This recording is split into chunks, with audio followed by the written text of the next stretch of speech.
ఈ అమ్మాయి రెస్టారెంట్లో చాలా రకాల వంటకాలు తిని బిల్లు అడుగుతుంది. అప్పుడు వెయిటర్ బిల్లు తీసుకుని ఆమె దగ్గరకు వస్తాడు. అది చూసి ఆ అమ్మాయి అతనికి 1000 రూపాయలు తీసి ఇస్తుంది.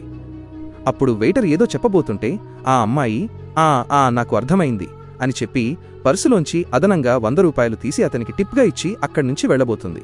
అప్పుడే వెయిటర్ ఆ మేడంని ఆపి, అరే మేడం, నేను ఏమంటున్నానంటే ఆహారం చాలా మిగిలిపోయింది, మీకు అభ్యంతరం లేకపోతే నేను దాన్ని ప్యాక్ చేయిస్తాను అని అంటాడు.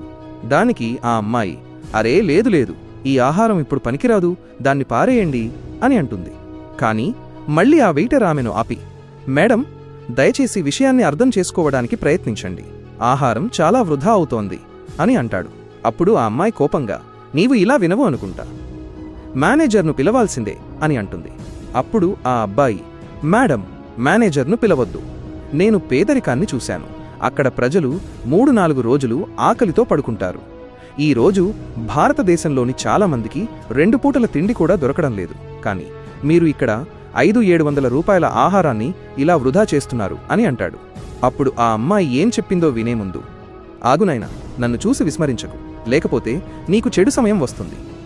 ఒక్కసారి కామెంట్లలో హర్ హర్ మహాదేవ్ అని రాసి వీడియోకి ఒక లైక్ చేసి ఛానల్ను సబ్స్క్రైబ్ చేయి, నీ ప్రతి కోరిక నెరవేరుతుంది.